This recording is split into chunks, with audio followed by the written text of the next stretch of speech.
Hi, this is Brad from Pro Wrestling Junkies, and welcome to another episode of Toilet Side Wrestling Talk.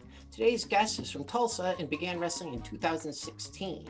Trained under Merrick Brave and someone named Seth Rollins, and has worked for such promotions as Central Empire Wrestling, 3XW, SCW Pro, now This Is Wrestling, Zawa, and in 2019 worked a Monday Night Raw match against Eric Rowan. He's the current 3XW Pure Champion, as well as the current CEW Champion. He shared the ring with the likes of Heather Reckless, Donnie Pepper Cricket, Latin Thunder, Robin Steele, Rory Fox, Jerry Lawler, to name a few. So please, let's welcome today's guest, wrestler, DJ, choreographer, dancer, someone who's better at all those things and probably a lot more, according to my wife, the 6-star booty, JT Energy. JT, how are you? I'm great. What an introduction. That's my favorite part of a lot of these things, is just listening to people all your rattle accolades stuff off, and you did great. It was absolutely amazing. So thank you Did for I that screw introduction. anything up? No, that was all perfect. I loved it. Okay. The elephant in the room. What separates a 6-star booty from like a 1 or a 1 1/4 star like mine? Like, is there like a measurement roughly? I would say to get to that 6-star level, you have to be the most well-rounded booty in the game. Does that involve exercise? To go above and beyond. Yes, absolutely, exercise. And eating correctly, I imagine? Eating correctly does help when it comes to that 6-star. Okay, all right. I think 2 to maybe 2 1/4 is like a reasonable goal for me by the end of the year, but I don't know where the exercising can be at. Okay, before I get to anything, so I was doing research on you, I don't know, it was a week ago or maybe a little over, and I came across the name Donnie Pepper Cricket. And I used to think the name Dandy Chiggins was the best name I'd ever heard until I came across Donnie Pepper Cricket. Are you friendly with Donnie Pepper Cricket? Yeah, me and Donnie Pepper Cricket have crossed paths quite a few times. So is that his real like legal name, Pepper Cricket?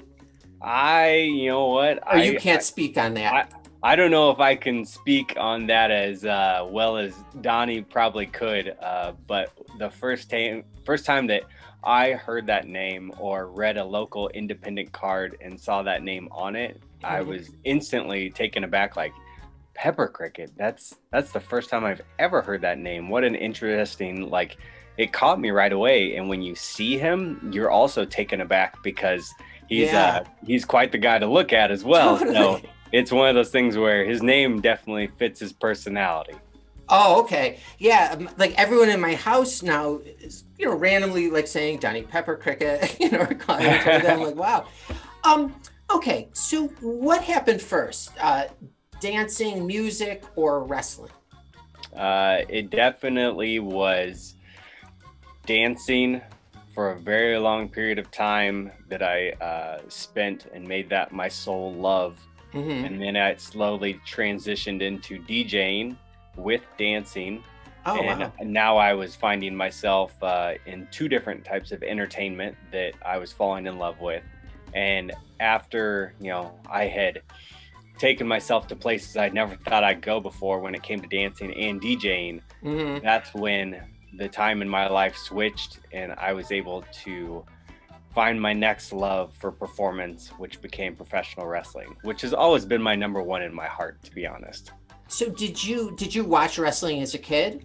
Absolutely. Okay, yeah, so it was always on your radar. Elementary school. Yep. And as far as dance, did you do hip hop, and did you do any other genres? Primarily, it's my favorite thing to do is just to freestyle. I love to be able to put a song on and just let my body do what it does to the music. Using your musicality and learning and listening to the music to see what you do to it. And whether it's like the pop and lock or the gliding, or I don't know, my body does all kinds of crazy stuff when I just start letting it go. So, but hip hop has always been like my love ever since like the first time I saw something like the movie You Got Served. That's where I first saw that kind of dancing and fell in love with it, just because I like the style of clothing associated with it, the rap music that was associated with it, all that stuff. Did you so do you ever watch So You Think You Can Dance? I did. I've watched many seasons of So You Think You Can Okay, Dance. that's I wanted because so have I, because my wife is a dancer. So was not exposed to that like growing up or prior to meeting her. And I said to her almost right away after I started watching the show, I'm like, this is like a lot, this has so much similarity to wrestling. The footwork, the choreography, the telling a story through your body and like physical movement, you know. So has that like helped you in the ring? I think when it comes to the way my brain thinks when I was a dancer and the way that my brain thinks when I wrestle now, there are correlations between the two. I thought my dance background and my body and the way that I move was really going to help me in the ring. And I think it does now. But when I first started off, I was really hoping that I would like catch on a lot quicker than I did. And whenever you just start learning to like throw your body into the mat, your body instantly is like, it doesn't know what to do because you're teaching it to safely get hurt essentially. Taking bumps and bruises.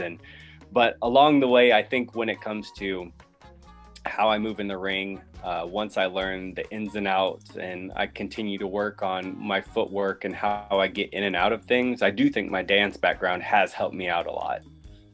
Okay. And did the DJing in your dancing, did you do this like through like while you were in college? Yes. When I really got into dancing, as far as like something that was more than just like going out with friends and dancing, it became a hobby. There's a group at Iowa State called the Iowa State Hip Hop Club.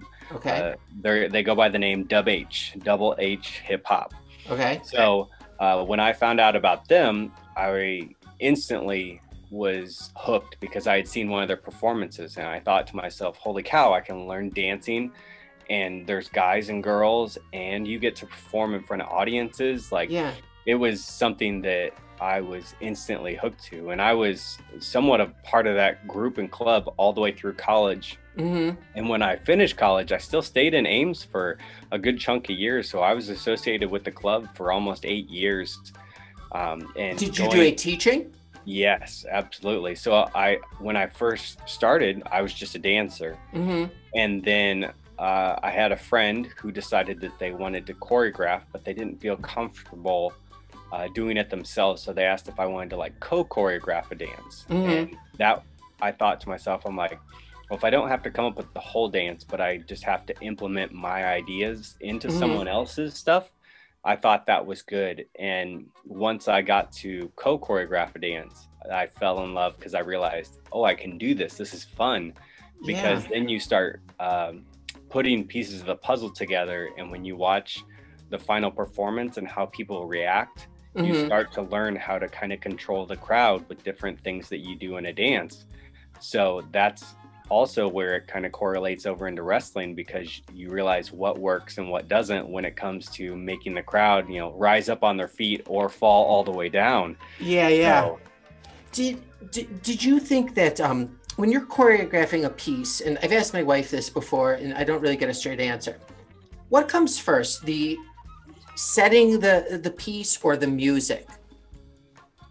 I always have tried to find the song ahead of time. And really every semester when we would start a new dance, I would hope that I'd be like flipping through something and something would just jump out at me, or I would go back and I would hear a throwback song that I hadn't heard in so long.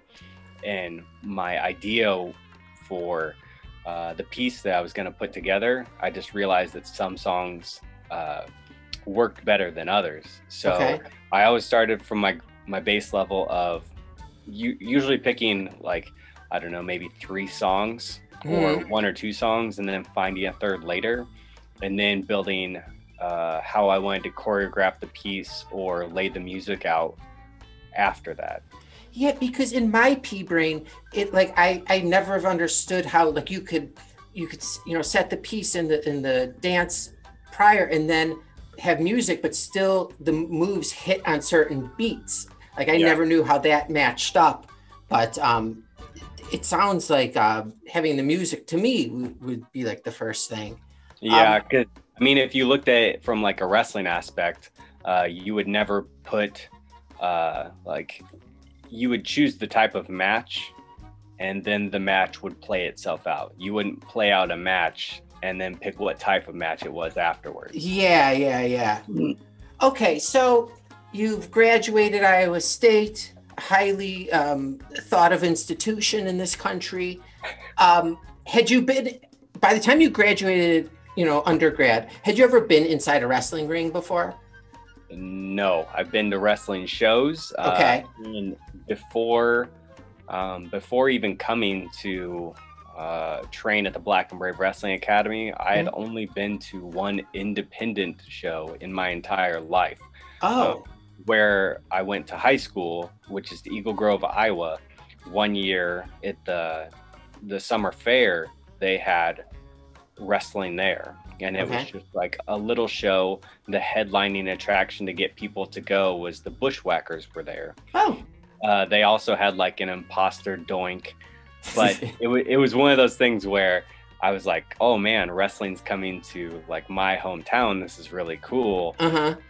But it was just a very small show. Like when I look back at it, I mean, maybe there was 100 people there or something of that nature, but it was so cool. And that was probably the closest I'd ever been to a ring, because there's no barricades or anything of that nature. And other than that, it was just live events or Raws or SmackDowns, whichever came to like the Des Moines area. Okay. So are you have a good relationship with your parents? Yes, absolutely. Okay. So you graduated this highly accredited institution, and then you tell your parents that you want to become a pro wrestler. Do they react positive or negatively to that? I think I'm not necessarily anyone who has ever like done anything too crazy to make my parents worry. I've only ever been like drunk a handful of times in my entire life. So I've never been like a big drinker. I've never been a smoker. I've never done any drugs. So I was never one to like make my parents worry in any way, shape, or form. Neither one of my parents graduated from any type of college. So I think they thought by the time that I had graduated community college, I'd gone on to Iowa State. I was working full time. I was doing the hip hop club. I was graduating from college. They knew at that kind of point in my life that I had a pretty good head on my shoulders as far as being able to balance my life and never make them worry. Because that's kind of always what I'm striving for. Is I originally wanted to go to college just to make my parents proud, because they never got a college degree. Sure. So when I graduated, I had in mind that maybe I would seek out a job to use that bachelor's degree and, progress and make money and stuff. But I also feel like there was a part of me that only wanted to go to college just to go to college and do something that my parents never did, to show them, look, I'm trying to make you proud. Sure. And even when I was doing it, I was more in love with dance while I was at college than I was with going to school. Did you take any courses, dance courses? Never like actual dance courses where I got credit for them. Okay. They did have classes at Iowa State where you could go into the dance program and do things of that nature, but it was all, tap, jazz, ballet. Yeah, modern. Of that nature. And when I look back at it, it would have been really fun to take those classes and get credit for it. But at the same time, it wouldn't have been counting towards my major. So I just thought to myself, I'm going to do my hip hop club on the side. I'm going to try to juggle my job and do all these things at once. And even there towards the end, like when I started to figure out the DJing thing, I was making myself way busier than I probably should have been.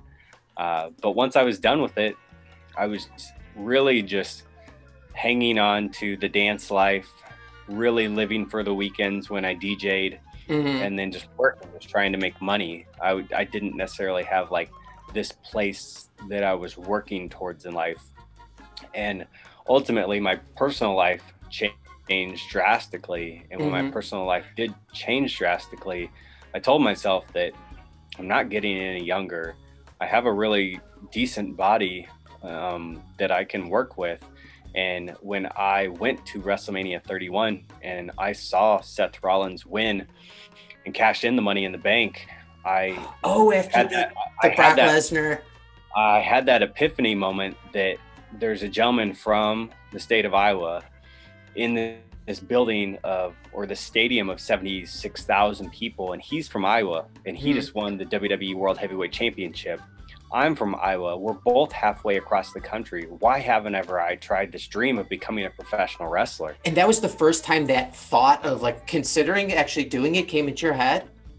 It was always one of those things where, yes, I wanted to become a professional wrestler. I had told my family for years and years and years. I just I never said that sentence, and my family said, absolutely. If that's what you want to do, chase your dreams. It was always like, you know, get a degree, go to college, like be smart about it. You want to have your fallback, which is really good, because a lot of times when you hear wrestlers talk about what people should look for when they become a professional wrestler, there's a lot of very smart people in the business that say, get your college education or get an education in some way, shape, or form, because even if you do make it as a professional wrestler, you need something to fall back on, because your body doesn't last forever, especially in the world of professional wrestling. Sure.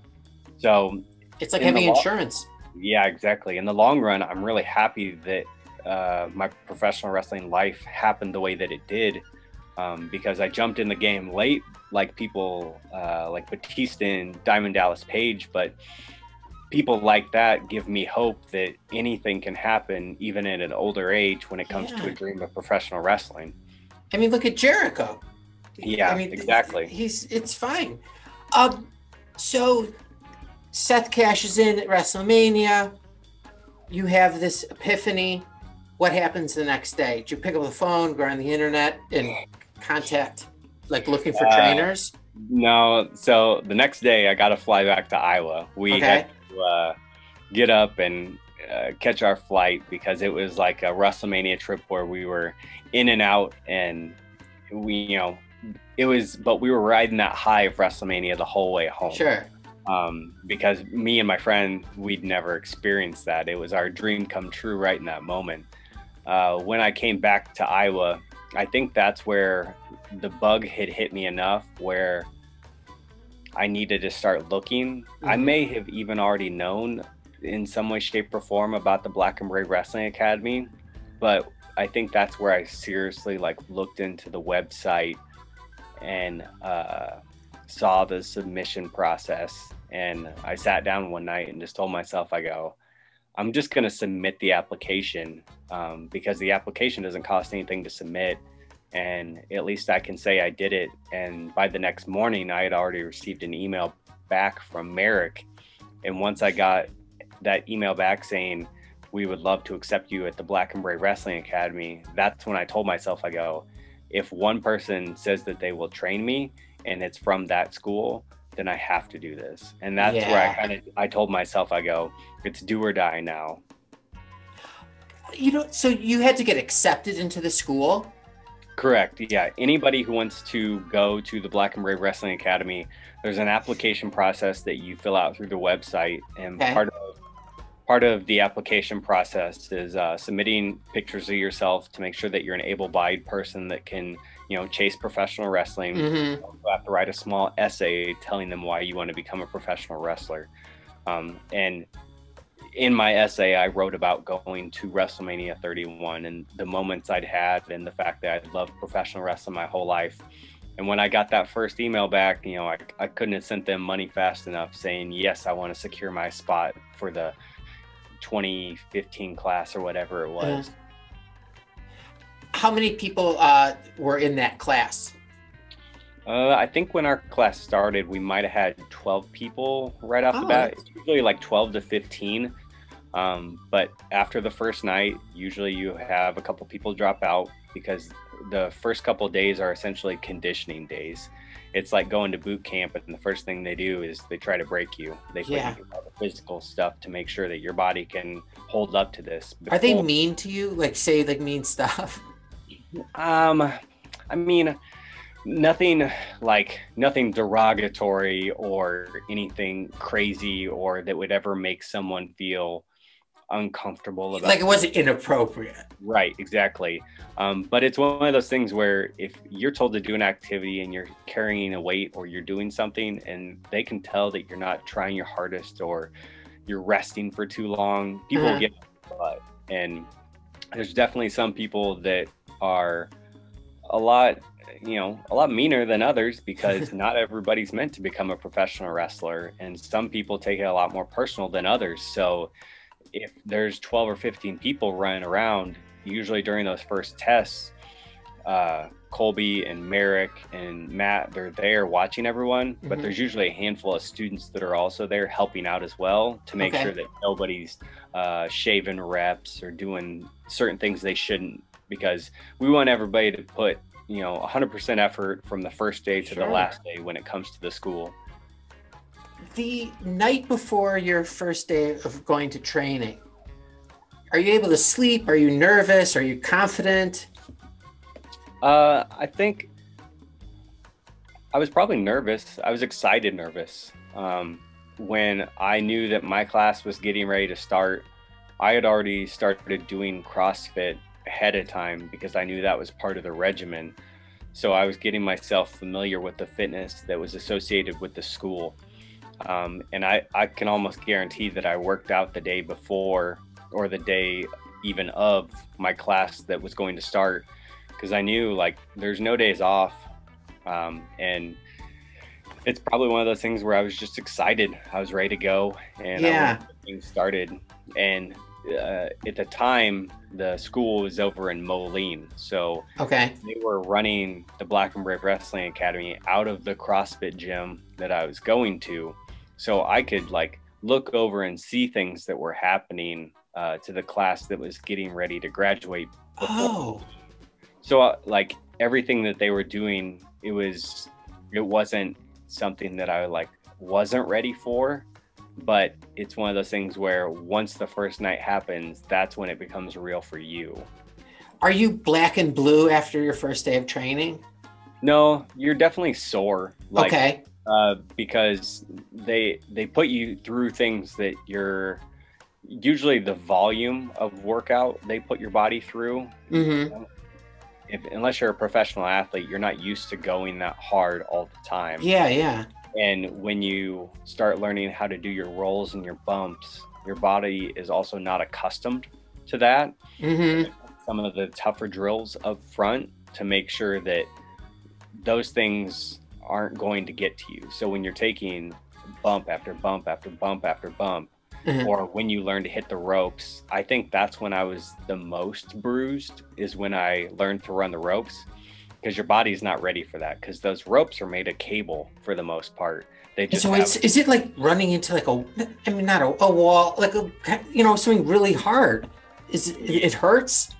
It's if you hit the ropes wrong, it hurts a lot. If you hit the ropes correctly, your body eventually kind of builds up a callus. It learns to absorb that small amount of punishment, but the faster and harder that you hit the ropes in a controlled manner, the better your body reacts to it. So you do it no problem now? It's like second nature? Yep, no, definitely. I think that's one of the things that you see people do a lot is when they get into a wrestling ring, they like to hit the ropes a couple times to see how tight the ropes are, and just to also kind of loosen yourself up and get your footwork going, because you want to know what size of the ring that you're working in too, because like a WWE ring is 20 feet across, but a lot of rings that you see on independent shows are probably anywhere from 16 to 18 feet across. Did at what point before your like first match are you working on like a repertoire of moves, like from like when you're training, so you have something at your first match? Or usually through the 12-week course of training, they kind of teach you how to become a basic professional wrestler. You learn your hip toss, your body slam, your arm drag, your back body drop, high cross body block, punches, kicks, forearms, all that stuff. So you can put together a basic match, you know, a couple pins and things of that nature. Usually by the time you start having your matches, that's the stuff you want to focus on anyway, because you want to have a very solid, you want to have a solid background to you. You want to be able to do all the stuff that is the norm when it comes to professional wrestling really well before you start worrying about things like whether you want to do a Hurricane Rana or anything like that. When does that, is that part of like you said it's 12 weeks? Yeah. Is there a part of those 12 weeks where you're on the top rope, or, you know what I mean? Or like jumping over the ropes? Yes. They teach you how to go over the top rope. They teach you how to get clotheslined over the top rope. They want to make sure that if you're going over the top rope, through the middle rope, things of that nature, that you know how to do it safely, because there's a safe way to do just about anything and everything. And it's important to them that you know the rights and wrongs when it comes to having another person's life in your hands, and also knowing how to protect yourself if someone that you're facing does not know how to protect you. So they do go over anything and everything, and there have been a certain couple days, usually in classes, where it's, okay, we have 30 minutes left. Does anyone want to learn how to do this move? And if someone goes, yeah, I want to learn how to do a lion salt. Cool. Then if someone knows how to do that, they will help you try to learn how to do it safely by landing on like a crash pad first. And then once you successfully do it a couple times, they'll pull the crash pad out and they're like, okay, now go ahead and hit it on the mat. And if you have someone there who's comfortable enough to take it, then they'll go ahead and lay down and take a lion salt. So when you were dancing, could you do a flip? Like no problem? I could do an okay front flip. Nothing too crazy, but I could do an okay front flip. Just from standing position? Usually if I can get a step or two, like okay.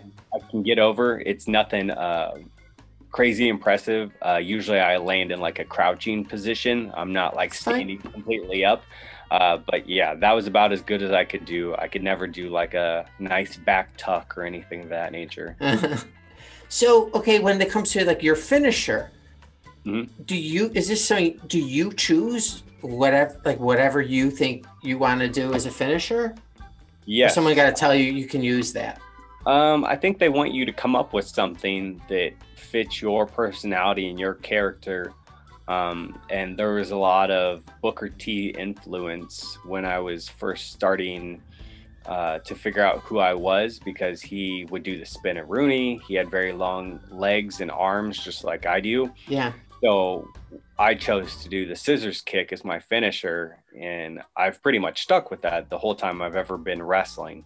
There's been a couple times where I've toyed with the idea of changing it as my character changes, but I've had very good luck with it, and there's some times where I hit it and I'm really happy with it, and there's other times I hit it and I go, that one wasn't that great. But it's always a learning process, because with that one, it's all about the flash and the flair that I put on it, because all my opponent is doing is bending over. It's true.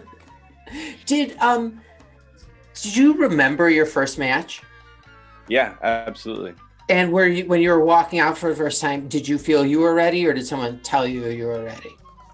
No, what they used to do is when the classes from the Black and Brave Wrestling Academy would graduate, they would have like a battle royal for everybody to have their first match in. Oh, cool. My class, we only had 5 people graduate, so it was only a 5-person battle royal. So it wasn't anything.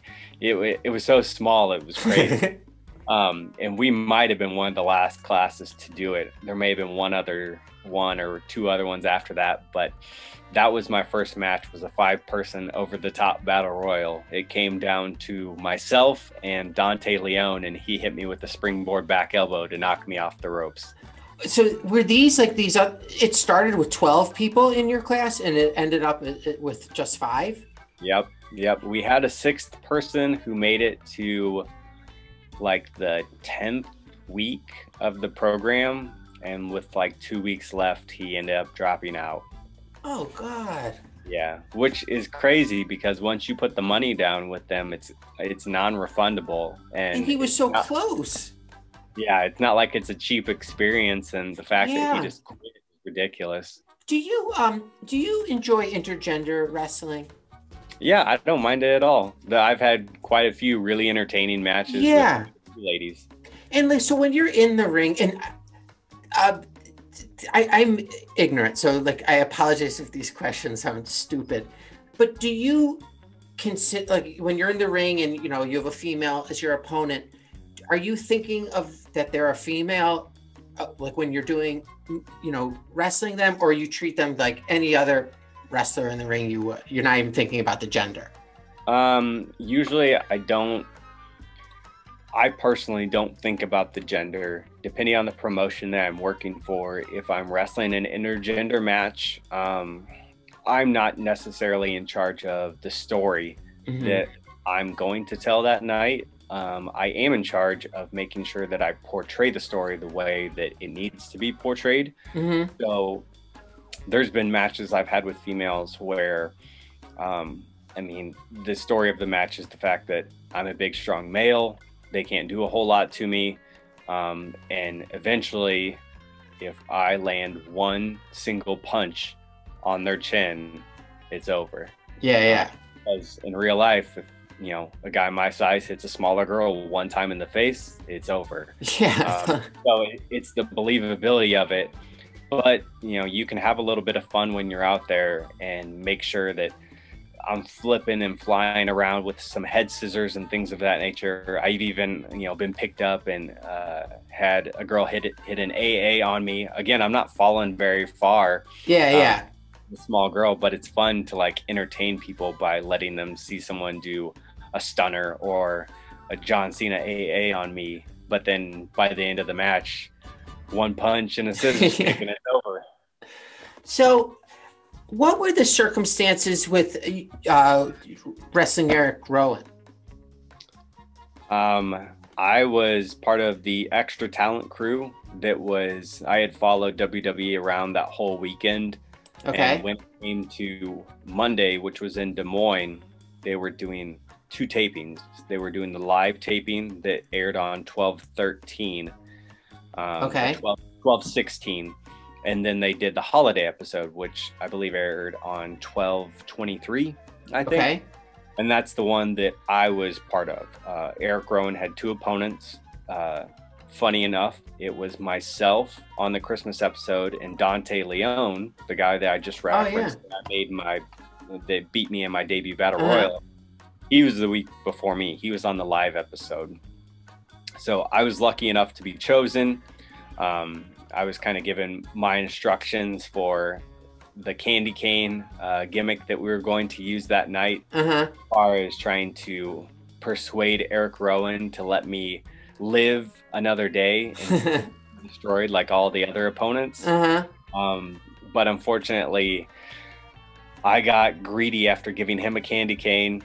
I said I'd give all the other candy canes to what was in the surprise cage. Yeah, that's right. Like that so much, and my candy canes went flying all over the front row when he slid out of the ring and hit me. Is this exciting or like an honor, like to be on that program? Like that, every time you do something in professional wrestling, you always kind of say, "Oh, it was a dream come true," because you thought about that your whole life. It's the same idea if I was signed to any company with the contract at this point. That's a dream come true. But being on Monday Night Raw, not as an extra, like someone in No Way Jose's conga line, which I have been before, but being someone that was an on-air talent who was in a match that had a graphic show up on the screen with their name, that's a whole new level of, I have TV time. They're trusting me as a wrestler in my gear to be out here and face against the WWE superstar. And whether I'm a WWE superstar or not, there are millions of people across the world who are going to watch this. and see me, remember my name, and remember the moment that I had with him. So yeah, it was an honor, a privilege. It flew by, but at the same time, time like stopped when I walked out there with the referee and just got to look around, because people in that audience knew me locally. And were chanting, JT. Oh, wow. So it was really cool to stop and take a second and look out in the crowd in different directions and see people standing up and waving and trying to get my attention. This has never happened to me, but is it a great feeling getting cheered or even booed by a bunch of people? Does it feel good even to this day? Yeah, absolutely. Being able to do something that gives a reaction, whether good or bad, creating those moments where it's this resounding sound of cheers or boos, such a high. That's why, I love being a heel, to do things that stop everyone in their tracks and just shower me with boos, because those boos in my head, they're essentially just cheers of, oh my gosh, you did such a good job being the worst guy in the world. Totally. Yes. When it comes to going out there and finding a personalized way to essentially play tricks on your mind to make you do what I want when it comes to being a professional wrestler, I love that. Wow.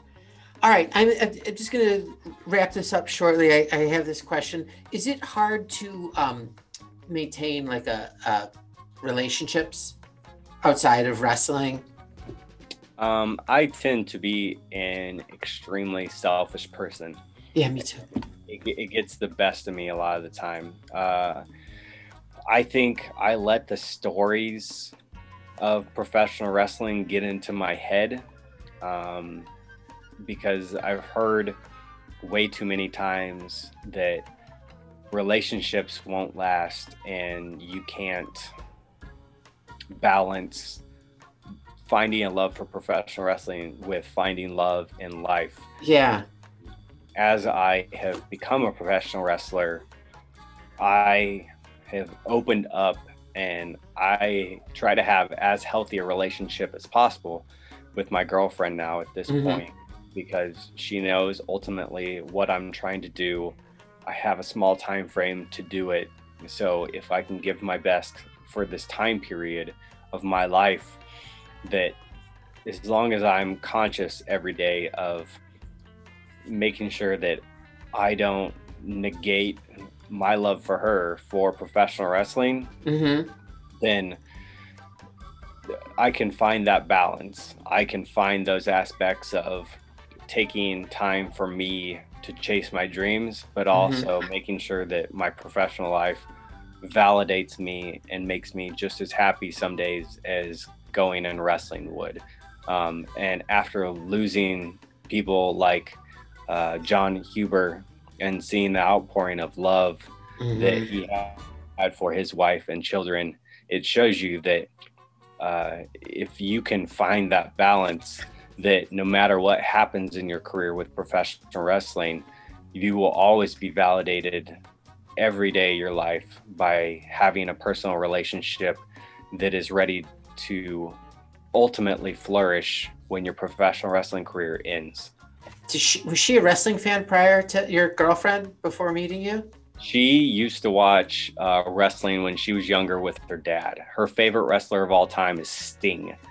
That's awesome that you're dating somebody who's got a favorite wrestler, kill for that. When I first found out that she not only loved Sting, but she only knew the Crow version of Sting. She never knew Surfer Sting. Yeah. So she jumped in when that Monday Night Wars kind of era was happening. But she told me that when she was little, she even went for Halloween as Sting one year. And I thought to myself, oh my gosh, I can't believe that I'm dating someone that at one point was watching WCW Monday Nitro and thought Crow Sting was the coolest thing in the world. Yeah, totally. He loves the movie The Crow, and when a guy shows up on TV and he looks like the Crow, it's like, oh man, this is cool. That's hilarious. All right. I have a bunch more questions, but we'll need to save that for another day. I don't want to, again, it's Friday evening. Can I ask you 5 random questions? Yes. They're not even wrestling related. Yeah. Okay. The more random, the better. Oh, very. Okay. Have you ever performed the Roger Rabbit just in front of the mirror? Yes, I definitely learned the Roger Rabbit very early on when I joined the hip hop club. And when I learned that there was even a move called the Roger Rabbit, I was like, I didn't even know of this. Oh, But really? I have done the Roger Rabbit a couple times in my life. Not for a long time at this point, but maybe during 2021, maybe I'm going to bring it back. Yeah. Oh, perfect. Perfect. It's classic now. All right. If some Nazis offered you $800,000 and asked you to choreograph a piece, would you? $800,000, but they're Nazis. You wouldn't have to do anything like bad. Just choreograph a piece. Maybe there'd be like the goose step in there and Man, I feel like I should definitely not take that money. Tell you what. Actually, you know what? Maybe I take the money and I choreograph a routine because I'm just choreographing, right? And I take the money and I donate a huge chunk of the money to some type of Holocaust survivors fund. Oh, there you go. So I'm taking the money from the evil to give to the good. Oh, so we got I'm interviewing Robin Hood, basically. Exactly. So I'm actually being a heel to the Nazis, and they don't even realize it. Double agent. Yeah. All right. Have you ever gotten into a fight with an animal? No, I've never fought an animal. I've definitely had to swerve and miss a couple animals with my car, so I think they tried to accidentally fight me on the roads. But no, never a fist fight with an animal. Have you ever, this separate question, have you ever hit like a pet with a closed fist? No, absolutely not. Good. All right. There's the right answer on that one. I will fake super kick my cat. Oh, that's different. And I hate cats, so I wouldn't care if you made contact. But I hate them. I'm scared of them. All right. Have you ever choked on ice? I would say yes, I probably have choked on ice at some point in my life. Okay. And finally, have you ever had someone else's blood in your mouth? Not like, drinking blood, but like blood splatter?